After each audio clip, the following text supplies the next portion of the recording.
RC cars. They're more than just toys. No, really. They're a representation of personality. No. Listen, then judge. Did you see anything? No, sir. I didn't see you playing with your dolls again. Good! RC cars capture our imagination. They allow us to express ourselves. Whether you're interested in flat-out speed, overcoming obstacles, or you just want to get in touch with your inner nerd, programming and customizing, modifying, and dare I say, engineering, this hobby truly has it all. But it's not all about what you drive, it's where you drive it.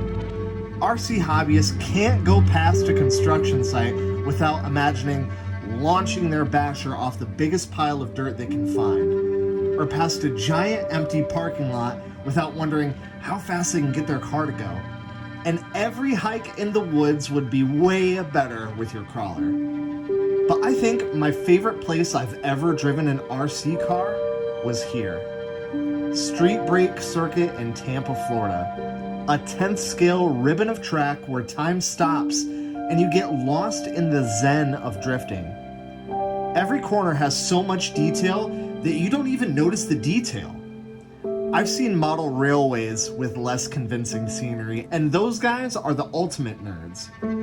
Before we left, we knew we had to build one for ourselves, but in 28 scale, because we don't have a giant warehouse, tens of thousands of dollars, or skill. So like our mini crawler course, we set out to build one for cheap, preferably out of trash. What's up, 10 Skill Squad? Did you ever have one of those little carpets with the Matchbox cars and the road and the doodles? Yeah, I'll tell you what though, they don't look anywhere near as cool as Cletus's does now. No, those are but dang, awesome. I did have me some pretty sweet town and country carpets. Yeah, and they were fun. On this episode of Fully Grown Man Children, we're going to make one in 28th scale. You saw it in the last video. I've had quite a few questions about it, and we're going to show you how you can build a sick 28th scale drift track in your basement, in a garage space, literally like in the space of a one-car garage. Get your wife's car out of there, park that on the curb. And then the best part about it is you can send your wife to the Hobby Lobby to get everything that we built this with. With just a few parts and a little bit of elbow grease, you can have the same result. Literally the same result. And on this episode, we're going to show you how we did it. This is basically a giant town and country playmat, except rather than Hot Wheels, it's made for RC cars. It's made by LDRC and intended for their 18th scale drift cars, but they're pretty awful, and I think it's actually a bit too large for this track. But it's perfect for mini Zs. It's about 12 feet by 5 feet, and while the grass and surrounding scenery looks kinda lame, the track itself, well, we can work with that. And here it is. I apologize for the noise. I've got the heat on in here. It is so cold. It looks really cool, but it is two-dimensional. And so while it's perfect if you just want to slide around in your basement, roll it out in your living room, what have you, do some hot boy stuff, it's perfectly fine. But for here, in the 10 scale garage, and especially on camera, we needed to go from just a two-dimensional mat to something a little more 3D. So I got a plan on how I can start giving this thing another dimension. And it is so cold in here. I'm just gonna set up the time lapse, maybe on the old crawler course here. And I got some of these plastic jersey barriers on Banggood for just a few bucks. They look good, but they'll just go flying with even the slightest tap. So I needed a way to attach them to the track, but not be permanent, so I can store away the track when we're not using it. I used paper and a marker to trace all the corners on the track. All right, get your mind out of the gutter. Then I cut that paper into a stencil and placed it over a big piece of foam board and cut out an overlay of the corner out of foam. This will give me something I can attach the barriers to so they won't move. I sanded the edges to make it smooth and glued on the barriers. I did this for all corners and it took forever. I'm using some sticky dots that are used to hold posters to the wall to keep the foam in place on the track. They're stuck in place, but they're not permanent. The grass graphic on the track has got to go. So I used the same technique with the corners for the outside turns.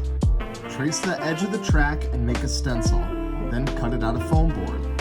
I found this summer grass at Hobby Lobby, and it's similar to the stuff used on model railways. I glued the grass to the foam board and cut it out. The foam is thick enough that when you tap it, the foam kind of acts as a guardrail, and you just rub against the foam and don't go spinning off into the grass. Nice. And now it's starting to look like a legit racetrack. But that dumb printed parking section needed something scale as to put there. I was considering building another 28 scale garage, but then I found these 24 scale buildings on Amazon that are already pre-lit and look like they might just do the trick. Assembly was a breeze, and bam! I think it looks amazing. What do you think?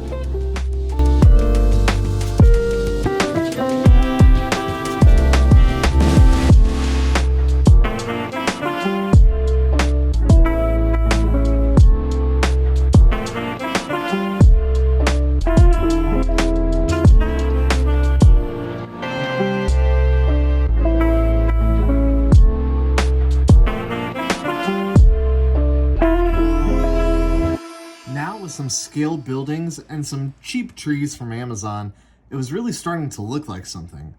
But all the other junk in the shop was kind of taking away from the detail of the track. So I used some more foam board to make a plain white backdrop. Some old wood and screws was all it took, simple enough to be easy to disassemble, but sturdy enough that it won't go anywhere. We boxed in 3 of the 4 sides, so we still have super easy access to the track. All it needed was a few more trees, and I think we might be ready to test it out. This is Ethan's fake tree planter tool, among other uses, but we're going to use it to plant fake trees. All right, Ethan, let's talk cheddar. The money.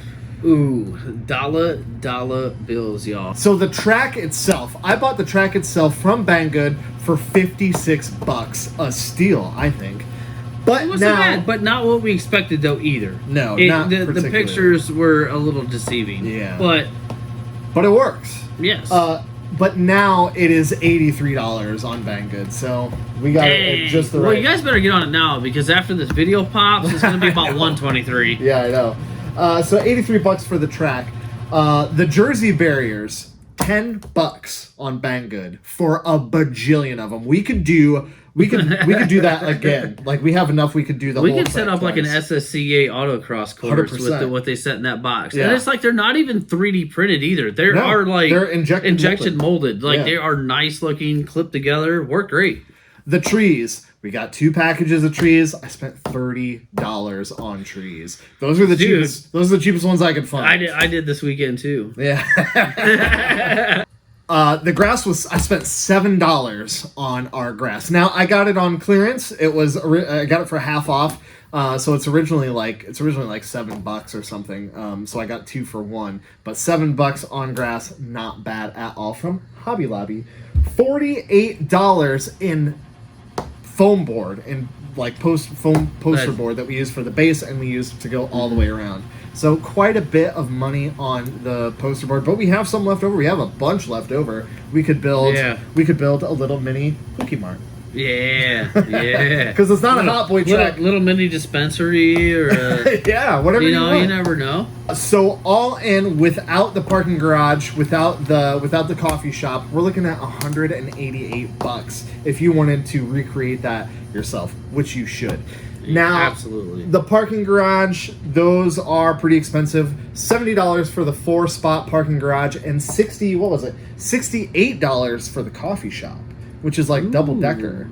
But yeah, so that is $138 in just like those 2 parking garages. That brings the grand total.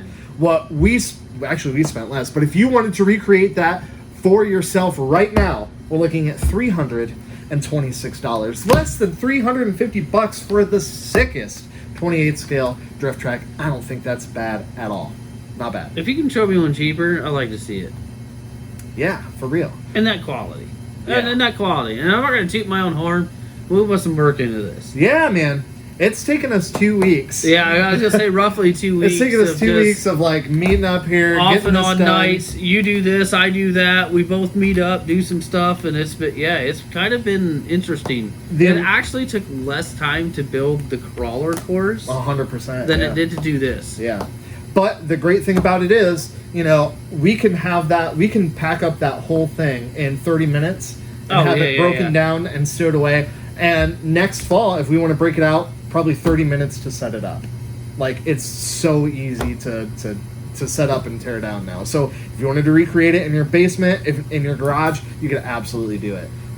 We'll just fold it up, and for every $200 spent on our channel, we'll show up to your house and race it. Now we're going to be legally bound for that. There we go. So, as we've been building this drift track, as we've been, you know, brainstorming ideas, how we're going to do this, what we should do about that, I keep finding myself distracted by just sitting here and just making laps. Like, I am not a master at this by any means, as you can clearly tell, but like, it's just so fun. Even though I'm clearly really bad at this, it is just so fun, and it's so rewarding when you finally like link the whole track together, or just link a few turns together. It's so rewarding, and I love the fact that like it's cool to look at. You know, the trees are a nice touch, and you can't go crashing into them. At least we haven't gone crashing into trees yet. You know, the parking garages are super cool. It serves as a place to like keep your cars.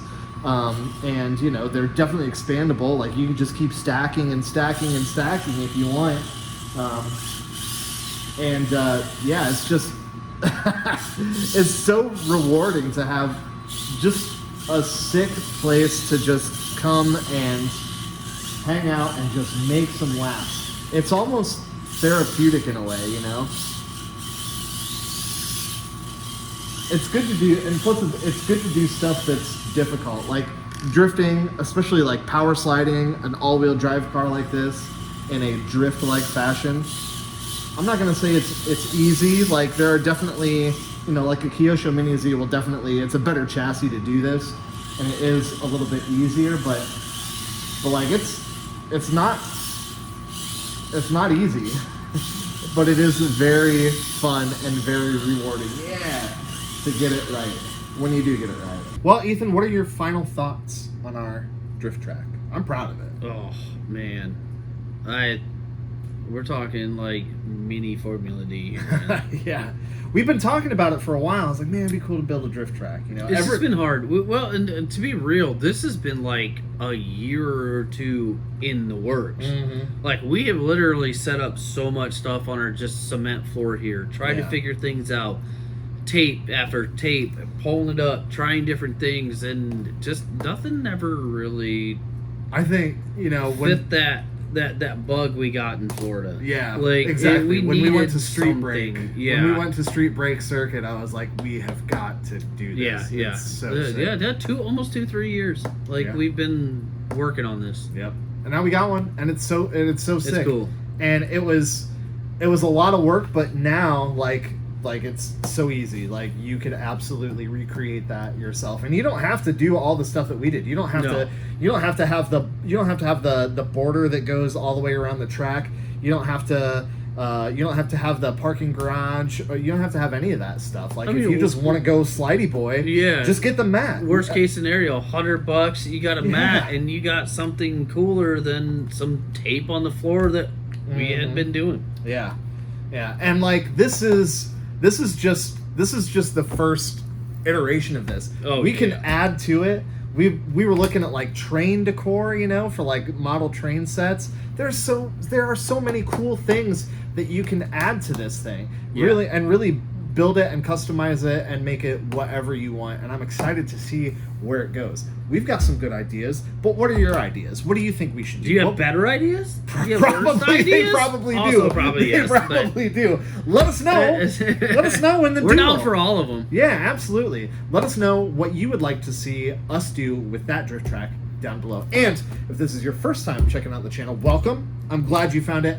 We like to do RC shenanigans like this all the time. And we've got some epic stuff coming up. Crawl-A-Day Spectacular. Coming soon. Right around the Very corner. soon, right around the corner. Sooner than Christmas. Sooner than Christmas. For us, they'll see it on Christmas. That's true. Yeah. That's true. Which actually makes that time crunch feel way sooner I now. know. I know. Anyway, thank you so much for watching. We'll see you soon. Chopping 2024 out here. I know, man. Whew.